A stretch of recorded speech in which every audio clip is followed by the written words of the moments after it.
国家主席习近平周一下午同德国总理舒尔茨举行视频会晤。习近平指出，当前国际局势持续复杂变化，全球安全发展面临的困难和挑战显著增多，迫切需要为动荡变化的时代注入更多稳定性和确定性。中国和德国都是有重要影响力的大国，当前形势下，中德尤其需要保持两国关系健康稳定发展，发挥好中德关系稳定性、建设性、引领性作用。这不仅有利于两国人民，也将为世界和平安宁做出重要贡献。习近平强调，过去50年来，中德关系保持高水平运行，双方通过持续深化务实合作，实现了共同发展、相互成就。关键是坚持相互尊重、合作共赢，这一宝贵经验和重要原则要始终如一坚持下去。中方发展中德关系的初衷不变，同德方加强合作的真诚愿望不变，对中德共同办成更多有意义大事的信心不变。双方应该坚持对话合作主基调，用好双边对话合作机制，不断丰富中德关系内涵。欢迎德方积极支持和参与全球发展倡议和全球安全倡议，推动构建人类命运共同体。习近平强调，中欧是全面战略伙伴，中欧是彼此机遇，中欧的共同利益远大于分歧。中方支持欧盟战略自主，中欧关系不针对、不依附，也不受制于第三方，这是双方应该长期坚持的战略共识。双方应该坚持辩证、长远眼光，坚持相互尊重，坚守正确认知，加强沟通，增进互信。面对地缘政治危机，倡导对话和合作，以中欧关系的稳定性应对国际形势复杂变化；面对疫后复苏难题，加强发展战略对接和政策协调，以中欧合作的开放性推动世界经济企稳增长；面对全球性挑战，聚焦气候变化、可持续发展等攸关人类未来的领域，以中欧对话的广泛性促进全球治理深入发展。希望德方为中欧关系稳定健康发展发挥积极影响。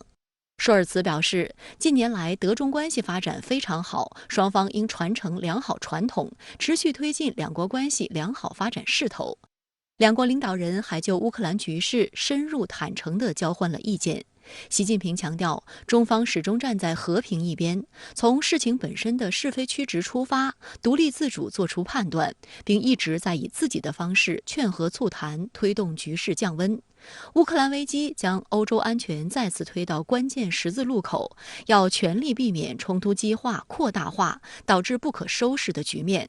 欧方要拿出历史担当和政治智慧，着眼欧洲长远安宁，寻求以负责任方式推动解决问题。欧洲安全应该掌握在欧洲人自己手中。中方支持欧方在劝和促谈进程中发挥积极作用，推动最终构建均衡、有效、可持续的欧洲安全框架。中方欢迎国际社会一切有利于劝和促谈的努力，有关各方应该支持俄乌双方通过谈判实现和平。据新华社报道，东部战区一连3天组织海空长岛等兵力在台岛以东和西南海空域进行实兵演练。在此次发布的消息中，以往很少公开提及的长岛在演习中发挥怎样的作用？与此同时，日本防卫省这几天也持续跟踪并发布了中国海军辽宁舰航母动向，称辽宁舰在太平洋连续多日演练舰载机起降。解放军东部战区周一发布消息称，上周5至周日，东部战区组织海空长岛等兵力在台岛以东和西南海空域进行实兵演练，进一步检验提升多军兵种联合作战能力。外界注意到，在以往东部战区发布的消息中，多为海空联合军演，长岛很少公开提及。所谓长岛，指的就是常规导弹。据悉，解放军绝大多数常规导弹部队担负的任务都与近海陆上目标相关，如应对未来可能出现的台海冲突，通过部署导弹实施威慑、压制或作战行动。因为东部战区呢，它现在的演练呢，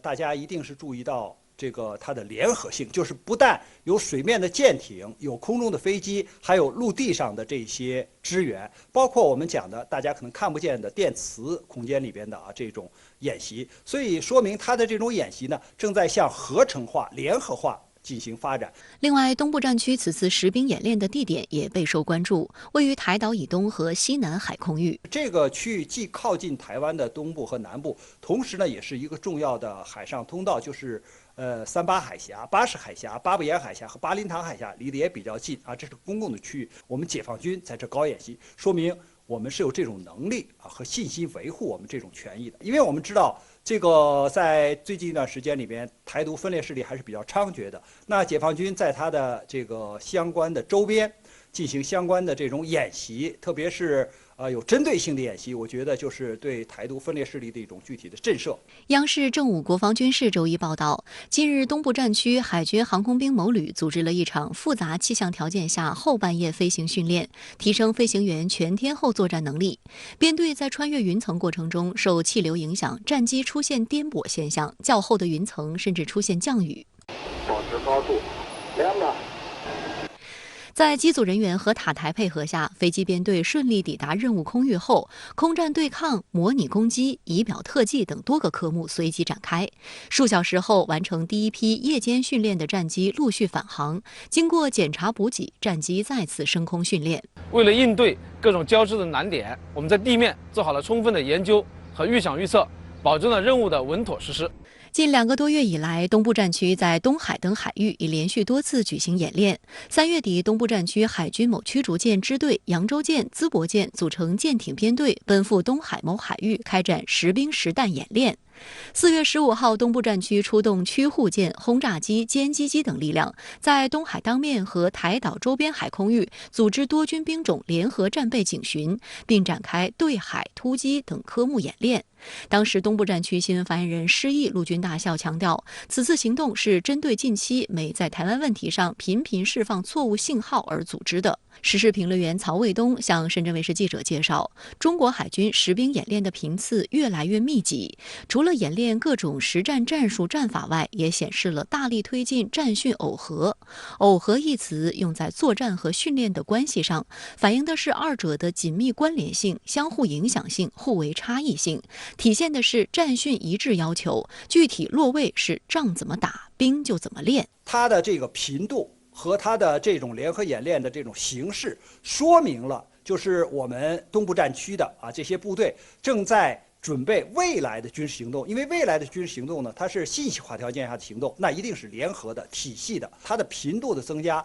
说明它的这种战训的耦合。所谓战训的耦合，就是把平时的训练按照将来的军事行动或者作战的样式来进行，就是一旦发生军事冲突的时候，马上就能转换成这种作战的能力。东部战区连续3天在台岛附近海空域实兵演练，引发岛内关注。据台防务部门统计，解放军军机已连续4天进入台湾岛附近空域。上周五当天，解放军就出动了18架战机在台岛周边巡航，包括预警机、轰炸机、电子对抗机、歼击机等。周日则有1架次运8反潜机、1架次卡28反潜直升机在相关空域出现。而日本方面则把注意力放在辽宁舰编队身上。日本防卫省统合幕僚监部周日发布消息称，日方于前一天在冲绳县石垣岛以南约150公里附近观察到包括辽宁舰2艘052地形导弹驱逐舰以及1艘被日方称为快速战斗支援舰的补给舰在内的共4艘中国海军舰艇。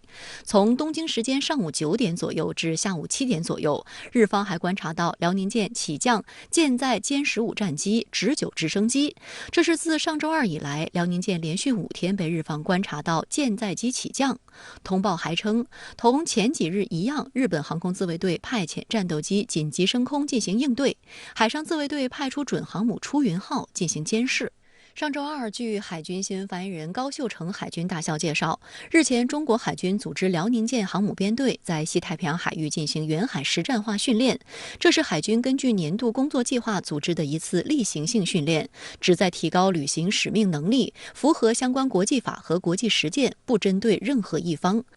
这也是时隔4个月后，辽宁舰再次携055型驱逐舰南昌舰远海训练，5驱1护1补共7艘舰艇伴航。岛内分析认为，解放军航母编队与军机同时现身台湾岛东部海空域，不仅是给予民进党当局为首的台独分裂势力威慑，也是对美日所谓印太战略同盟的一次有力反制。这种比较大的编队呢，当然它就可以执行更多的这种军事任务，比如说啊，这个对水面舰艇的这种攻击，对防空能力的加强，还有呢就是对水下的这个目标的这种搜索和攻击啊，这说明它的一种能力。还有呢就是这次编队的这些舰艇呢，应该说都是比较新的啊，无论是055型的导弹驱逐舰，还是052。这个 C 型 D 型导弹驱逐舰都是新近交给人民海军的这种新的装备。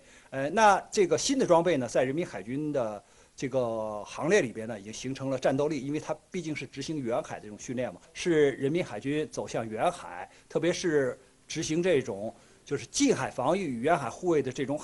新的海军战略的能力的提升。近期，美对台军售频繁出现变动，台当局的3波军购接连夭折。对此，台当局的借口是美国装备太贵买不起，或者是美国生产跟不上，因此台军不要了。但美国《纽约时报》近期引述美方消息人士称，拜登政府从俄乌冲突中得到的经验是，要强化台湾地区的所谓不对称作战能力，因此过去的一些售台军备已经不合适了。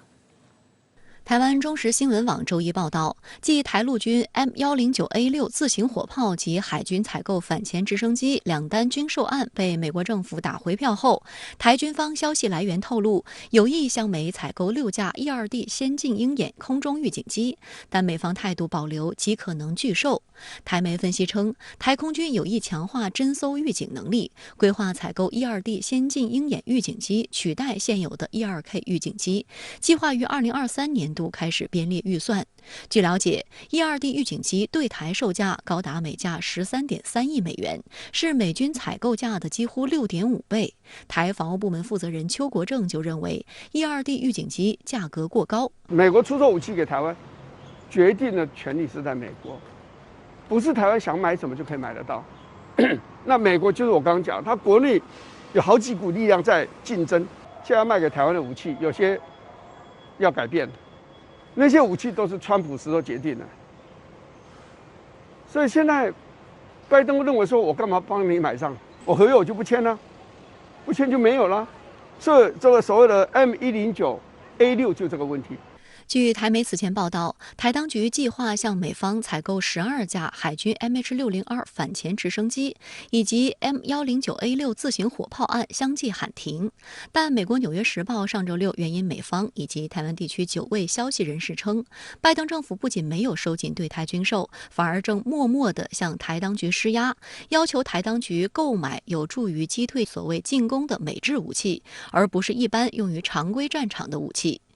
不对称作战能力正被美方官员频繁提及。上月，美国国务卿布林肯就在2023财政年度预算请求听证会上鼓吹，台当局应强化所谓不对称作战能力。美官员口中的不对称作战，指的是小规模部队凭借先进而有针对性的武器和战略，抵抗大规模进攻的能力。这意味着美方认定台防务部门想要订购的一些武器已经不适合，例如洛克希德马丁公司制造的 MH602 海鹰直升机。报道中还提及，美方此举是从俄乌冲突中得出的经验。美国向乌克兰提供标枪反坦克导弹和毒刺防空导弹，有效抵挡了俄军的攻势。其中，毒刺导弹也是美国鼓励台湾方面订购的武器之一。让我刚刚讲的台独的支持者变得很兴奋，变得很骄傲啊，所以他们觉得他们讲话就是可以非常不客气。那这样的对两岸的关系是没有好处的。没有正面的意义的。那这两岸关系的这个目前没有一个这个叫做引爆点，但这个看着双方都蓄积着非常负面的能量。这两个能量如果对冲的话，那这个台海要和平不是很容易。外交部发言人汪文斌4月27号曾表示，坚决反对美方有关不对称作战能力的言论，并指出，自中美建交以来，历届美国政府都明确表示奉行一个中国政策。既然承认一个中国，台湾是中国的一部分，那么又何来大陆侵略台湾一说？为了全方位配合美国对台军售，美军方高层近期也频繁渲染台海紧张局势。美军参谋长联席会议主席米利和国防部长奥斯汀上周二出席参院拨款委员会小组听证会，为了给高额军费找借口，防止奥斯汀竟无端臆测解放军在2027年具备所谓的攻台能力。米利在发言中也附和了这一说法。And it remains to be seen whether the Chinese will actually be able to execute that, the Chinese military, whether they will have that capability or not. But that is the target on the wall, 2027. We have to keep that in mind as we go into the future. 值得警惕的是，美方正不断利用俄乌冲突，试图在台湾问题上复制乌克兰经验。美国官方还公开威胁，如果解放军对台动武，美国就会把当前针对俄罗斯的制裁措施用于惩罚中国。上周五，外交部副部长乐玉成在一场活动中就强调，台湾问题和乌克兰问题没有任何可比性，台湾是中国领土不可分割的一部分，台湾问题是中国的内政，一个中国原则是国际社会的普遍共识。至于有人说要把所有针对俄罗斯的制裁孤立措施都用在中国身上，乐玉成表示，相信这绝对吓不倒中国。新中国成立70多年，我们什么样的大风大浪没见过？我还想借这个机会正告台湾当局，两岸统一是正道，挟洋谋独是死路。中国必须统一，也必然统一，这是历史大势，不可阻挡。相关话题来连线特约评论员刘和平。刘先生您好。美媒称，拜登政府正在向蔡当局施压，要求台湾购买更多所谓不对称性武器来抵御武统。那么您对此如何看呢？其实稍微关注一点台海局势的人都应该知道，此前无论是美方还是台湾方面，都在反复强调要利用不对称性武器跟中国大陆打一场不对称性战争，但是在实际操作上并没有完全落实到位。体现在美国对台军售上，就是美国出售给台湾的武器还是以大而全为主，包括了很多常规性武器，尤其是用于陆上作战的常规性武器。然而在这次俄乌冲突发生之后，也就是乌克兰利用美方提供的不对称性武器抵御住了俄罗斯的强力进攻之后，不对称性武器与不对称性的战争这样一个说法就被提高到了空前的高度。拜登政府甚至明确地告知了蔡英文当局，以后对台军售将不再出售常规性，尤其是在台性质的武器，只卖可以用于对海作战与对空作战的武器。而在我看来，拜登政府的这个动作不仅仅意味着美国对台军售方针的实质性转变，而且还意味着美国在应对未来台海可能发生的冲突的战略与战术方向上都已经做出了重大的调整。美方已经放弃了让台军打一场焦土战争的想法，而是要在台湾岛外打一场海空攻防战，也就是要阻止解放军登岛。值得注意的是，要达到美方设定的这一战略与战术目标，那就意味着台湾方面未来将不能再向美方购买陆上防御性武器，而必须要购买远距离打击的进攻性武器。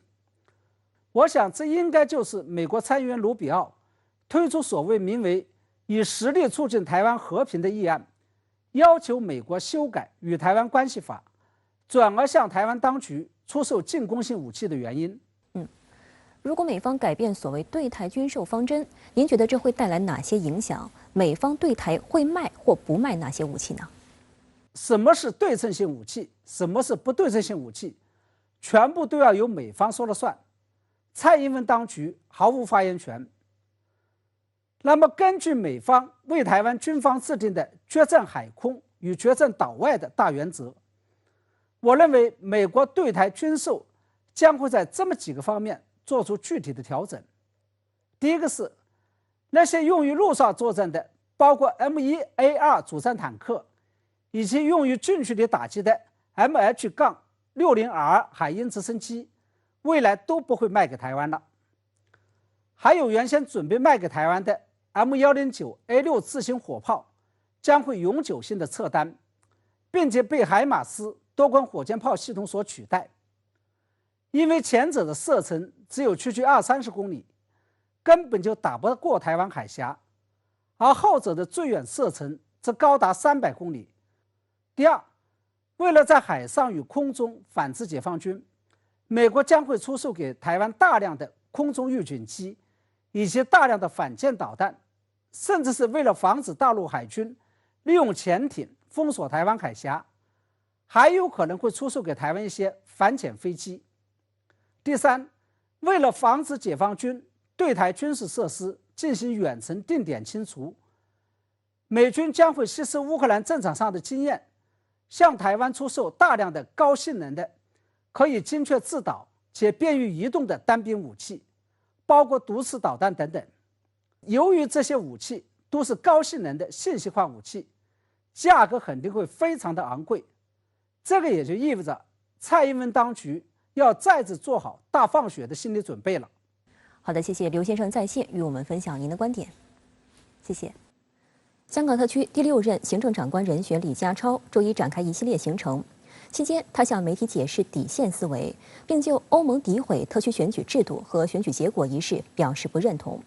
外交部驻港公署中国驻欧盟使团发言人当天也对欧盟赤裸裸干预香港事务和中国内政表示强烈不满和坚决反对。外交部在例行记者会上强调，个别西方国家应正视香港已回归中国25周年的现实，认清香港由乱到治的大势，立即停止任何形式的乱港恶化图谋。周一，李家超面对媒体时进一步解释了底线思维，即做最坏打算，做最好准备。值得注意的是，应了李家超所言，香港翻开崭新一页，并不是外部势力所乐见的。周日，欧盟外交与安全政策高级代表博雷利发表声明，用惯用的说辞抹黑香港新选举制度，攻击香港一国两制实践。李家超表示，竞选期间已努力解释其施政理念，不认同欧盟对特首选举的评价。周一，外交部驻港特派员公署发表声明，敦促欧盟有关政客立即停止以任何形式插手香港事务和中国内政。发言人指出，此次选举过程依法依规、公平公正，选举结果众望所归、人心所向。中国驻欧盟使团发言人也批评欧盟粗暴干涉内政，督促立即停止，以免影响中欧关系大局。外交部发言人赵立坚在例行记者会上指出，在香港新选举制度全面落地生根、民主发展优化提升之际，欧盟急不可耐地跳出来，对此次选举的过程和结果指指点点、攻击抹黑，这充分暴露了他们打着民主自由旗号干涉中国内政、破坏香港繁荣稳定的真实面目。在今天的香港，他们这一套已经不灵了，他们这样的干预把戏已经行不通了。各位西方国家应正视香港已回归中国25年的现实，认清香港由乱到治的大势，立即停止任何形式的乱港恶化图谋。此次选举是香港完善选举制度后举行的第一次行政长官选举。多位香港人士在接受深圳卫视记者采访时均表示，无论是选举的結果還是過程，都反映出愛國力量的空前團結。今次行政長官選舉嘅全部過程呢，顯現咗一種嶄新選舉嘅風貌啦。以前呢，司空見慣嘅攻擊抹黑啊，刻意製造對抗撕裂嘅亂象呢，就不復存在啦。李家超先生獲得如此高票，不僅僅係反映咗選委會嘅主流民意，亦都係反映咗成個香港社會嘅主流民意。選委之中其實1400幾人，其實都係代表咗唔同嘅界別，而佢哋嘅唔同嘅界別之後，其實都有好多嘅社團啊，好多嘅組織嘅投票，所以我相信呢個係充分有代表性嘅。是真正意義上是堅定的愛國者才能夠參與管治，這樣的話呢，才保證香港一國兩制長治久安，保障了香港以後不再受這些人禍，就是黑暴啊、勾結外國的這些港獨分子呢，在香港不能再作惡了。所以這個意義上呢，是大家呢，非常愉悅，也非常開心，也都對香港的未來呢，充滿更大的信心。當地時間周一上午10時，萬眾矚目的紀念衛國戰爭勝利77周年閱兵式在莫斯科紅場舉行。普京總統在致辭中表示，俄羅斯通過對烏克蘭發起特別軍事行動，已經先發制人地擊退了侵略。这也是俄政府首次用击退侵略定性俄乌冲突。阅兵式中，俄军多款现代装备亮相。不过，在阅兵式开始之前，官方宣布空中阅兵环节因天气原因而取消。因而原定飞过红场的末日飞机伊尔80空中战略指挥机没有现身。按照原定程序，在徒步方队和装备方队之后，将有77架飞机和直升机组成的多个空中梯队将飞过红场上空接受检阅。其中8架米格29战机组成 Z 字形的队列飞越红场，表示对俄军在这次特别军事行动的支持。Z 战术标志被涂在军事技术装备上，以目视识别敌我，这成为俄罗斯在乌克兰开展的特别军事行动的符号之一。俄国防部此前在社交平台发文称 ，Z 字母来自俄语为了胜利的首字母发音。欧洲一些国家也因此禁止使用 Z 字标志。但阅兵式开始之际，俄总统新闻秘书佩斯科夫宣布，空中阅兵环节因天气原因而取消。这意味着原定飞越红场上空的伊尔80空中战略指挥机也没能现身。路透社指出，伊尔80又被称为末日飞机，因为一旦发生核战争，伊尔80能够充当空中指挥所。据英国《每日邮报》报道，美国总统的末日飞机 E-4B 空中指挥机近日被发现正在南加州进行空中加油演习。该机由波音747-200B 飞机改装而成，虽鲜为人知，却是空军1号的姊妹飞机。自冷战时代以来，当总统在美国国内时，至少有1架 E-4B 在内布拉斯加州奥马哈的奥夫特空军基地，全天时刻保持准备就绪，发动机维持运行，以防万一。他可以在短短15分钟内就带着总统一起起飞。人们认为这样是在发生核攻击时确保总统安全的最佳方式。他的出现极不寻常。俄罗斯副总理马拉特·胡斯努林周日抵达乌克兰马里乌波尔和沃尔诺巴哈，是俄乌冲突以来进入马里乌波尔的最高级别俄政府官员。值得注意的是，乌克兰政府5月1号颁布行政令，宣布关闭包括马里乌波尔在内的4处港口，但实际上该市当前并不在乌政府的控制范围。俄方此前宣布，除了亚速钢铁厂，马里乌波尔已全部处于俄军的控制中，目前市面秩序基本恢复。胡斯努林此行的目的地包括马里乌波尔亚速机器制造厂、马里乌波尔港和当地几家医院，评估当地重建工作。胡斯努林负责俄罗斯建设和建筑事务，他表示要好好利用马里乌波尔的港口设施，运输建筑材料以重建这座城市。被俘人员以及撤离亚速钢铁厂的平民都证实，厂区里有来自美国、英国和法国的高级军官。根据俄方政策，这些外国军人将不享受俘虏待遇，而美西方国家则不断加强对乌克兰的支援。上周五，美国总统拜登宣布了新的对乌安全援助，总价值达到1.5亿美元。美国常驻联合国代表格林菲尔德周日还表示，美国还会继续向乌克兰提供情报援助。自俄乌冲突爆发以来，美国已向乌克兰提供了价值38亿美元的军事援助。拜登还敦促国会尽快通过新的一笔330亿美元援乌方案，其中包括200亿美元军事援助。而英国上周六也表示，将再向乌克兰提供约合人民币107亿元的军事援助。英国媒体表示，这是自伊拉克战争和阿富汗战争以来，英国在境外冲突方面投入的最大资金。值得注意的是，德国也开始向乌克兰提供大型武器，包括7台高射速的自行火炮。美英的，包括西方的这种源源不断的军援是，乌克兰能够，目前还和俄罗斯能够进行这种，针锋相对的这种军事战争的这样一个特别重要的因素。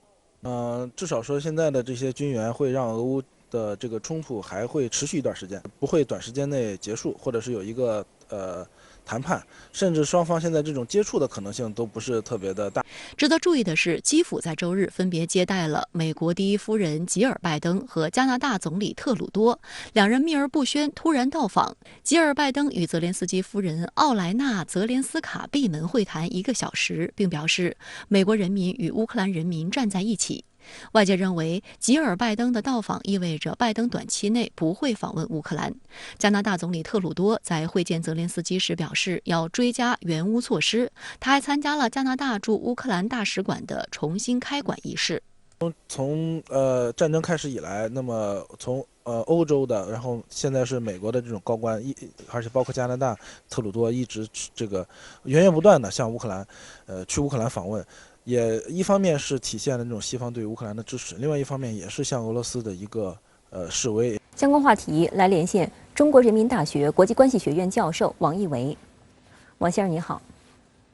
今天莫斯科红场阅兵吸引了全世界的目光。普京总统称，俄以先发制人方式击退了侵略。那么您对此如何看？您如何解读俄罗斯与美西方在这场阅兵式背后的较量呢？的确，这场阅兵可以说是俄乌冲突以后的首次阅兵，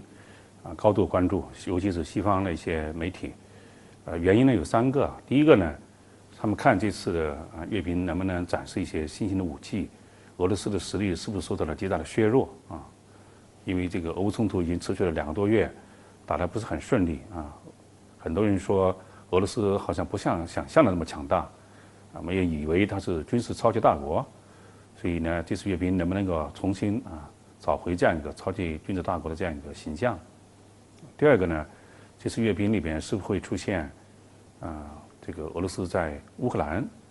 一些阵亡的将士一些纪念？因为俄罗斯宣布这次是特别军事行动是反纳粹要去纳粹化尤其是乌东地区。那么二战当然是反对这个德国纳粹的这个。苏联做出的最重要的牺牲，它是2战的战胜国，所以现在把这个乌克兰的这个战事放成是反纳粹的一部分，这个西方也是肯定是有不同想法的吧。现在他们把这个俄罗斯对于当时苏联在2战的一些贡献的一些历史照片都拿掉，包括德国的博物馆所以不断的在去俄罗斯化在2战中好像是美国是欧洲打赢了。而不是苏联的红军解放了这个欧洲，所以这里面面临一个不同的叙事之争。这个当然俄罗斯的这个外交部发言人已经否定了，但是讲话中会不光是得给俄罗斯打气，实际上对于俄乌冲突的接下来怎么走向，俄罗斯会使用什么样的一种决心，这个也是高度关注的。所以普京总统怎么说，俄罗斯红场上会展示什么武器，俄罗斯的。能不能恢复到俄乌冲突之前的这样一个在西方或在世界中的这样一个形象，这个是他们主要的看点。俄乌战事焦灼之际，俄副总理胡斯努林访问马里乌波尔，拜登夫人吉尔拜登和加拿大总理特鲁多也突访基辅。您对此有何观察呢？拜登本来呢也想直接亲往这个乌克兰战场，给乌克兰打气，但是考虑到一个是身体另外一个呢比较敏感。为了降低这样一个所谓的敏感度，又要表示坚定的支持乌克兰的这个决心，尤其是乌克兰成为不仅是抗击俄罗斯的一个前沿，是拖垮俄罗斯的一个重要的一个砝码。所以呢，这个是他派夫人去的一个重要的目的。再加上今年11月份中期选举，现在看起来拜登的支持率很受到这个冲击，他的经济国内的这个物价的上涨通货膨胀这些问题还是很尖锐。所以他要做一些外交秀吧，这是他夫人访问的一个这么一个意思。另外呢，特鲁多也好，或者其他的西方的领导人纷纷，包括昨天的7国集团领导人纷纷给这个泽连斯基进行视频的这样一个峰会，目的呢实际上呢显示所谓的西方的团结好像俄罗斯越反抗西方是越团结。另外呢，就是美国它是西方的盟主，平时呢他们都是搭美国的便车，所以呢在关键的时候。拜登说：“我现在申请国会的这个特别的拨款已经用完了，接下来就靠你们的盟友要表现了。所以呢，特鲁多美国的这些跟班们就要去显示忠诚做出贡献了。这就是他们这个盟友体系实际上是一种不平等的这样一个所谓的联盟体系，也是他们开出力的时候要听美国话的时候。所以这个就是俄乌冲突为什么持续下去，就是整个西方。”主要在美国的所谓的领导下，希望呢不断的在耗掉俄罗斯的实力，希望他们不断的在持续下去。所以这个战争，所以这次访问都会不断的在演绎。俄罗斯已经宣布这个马里乌波尔的钢铁厂的这个特别行动已经结束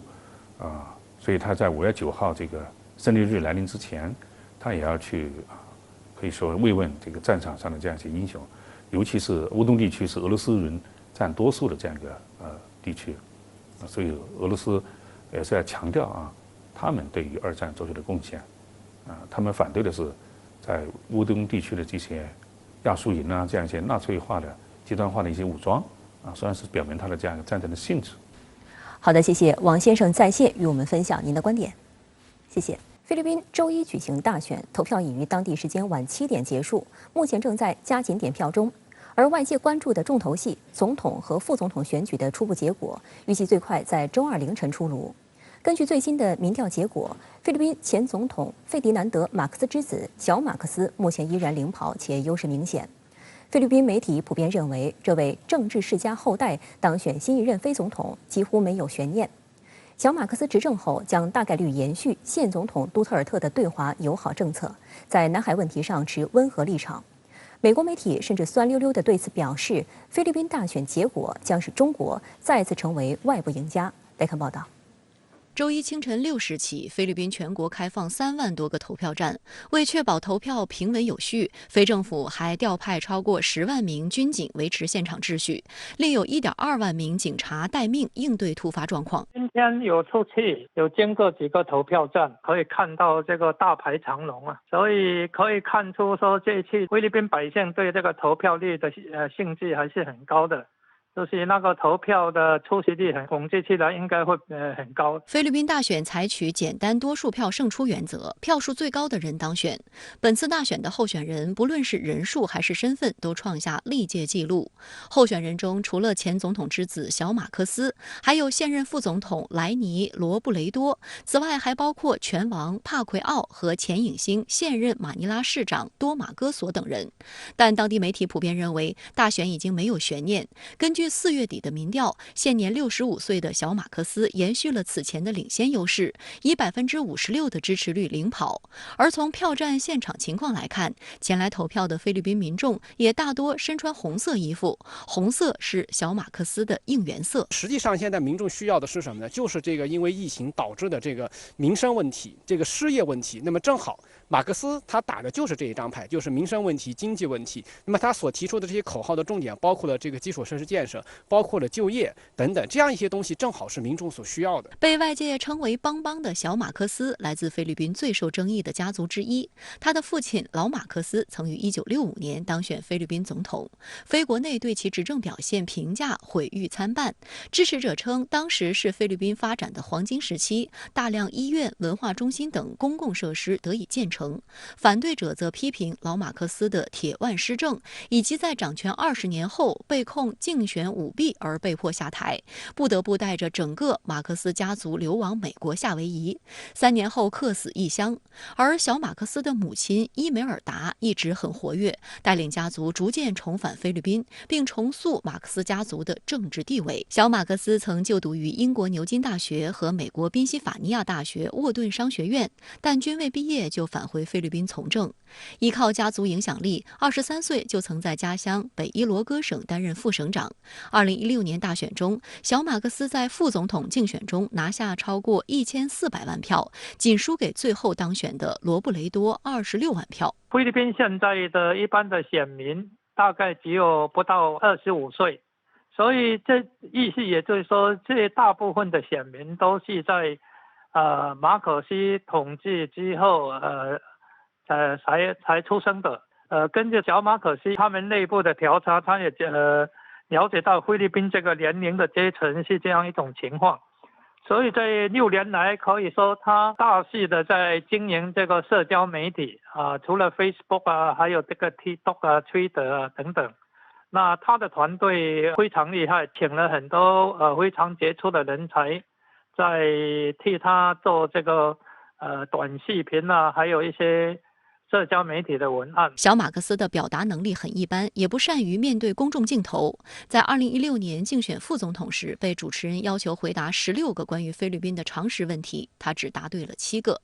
而小马克思的短板却因现任总统杜特尔特女儿莎拉的加盟得以弥补。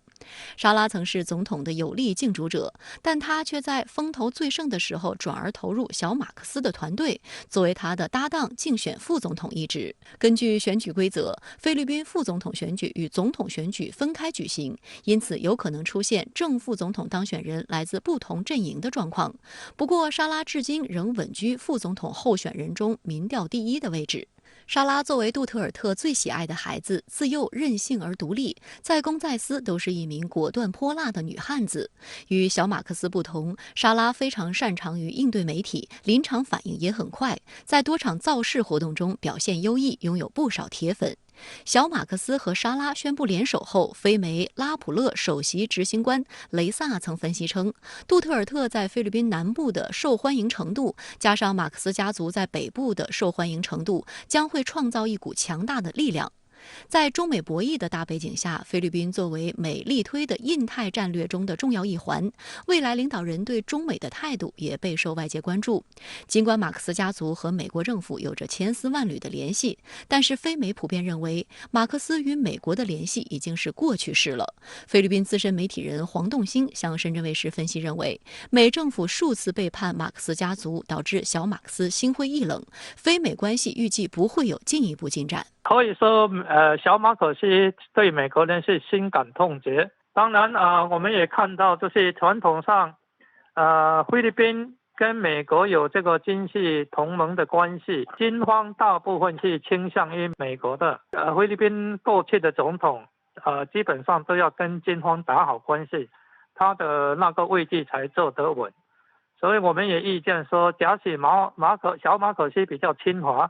但是在防务以及经济上，他基本上还是会维持跟美国的这种联动。从小马克思目前的公开言论来看，他在非国内被普遍认为对华态度友好。马尼拉时报称，避免在南海的军事纠葛，并保持非对抗性的状态，是小马克思对华政策的基石。今年1月，小马克思也表示，杜特尔特和中国的接触方式是菲律宾的唯一选择。中国是菲律宾最重要的贸易伙伴，对华关系影响着菲律宾的经济发展。正是基于对小马克思胜选态势及其外交取向的预判，美国 CNN 电视台酸溜溜地评论，菲律宾选举可能会成为中国的右翼胜利。CNN 引述美国外交关系委员会东南亚资深研究员库尔朗茨克分析，菲律宾对中美两国都具有重要战略意义。种种迹象显示，未来在处理南海问题时，小马克思的立场会与现任总统杜特尔特更接近。过去6年，杜特尔特执政之下，中菲关系是应该说是发展得非常顺利。但是另外一个方面，我们要看到的就是美国现在正在加强对所谓印太地区的这种投入。小马克思他如何去平衡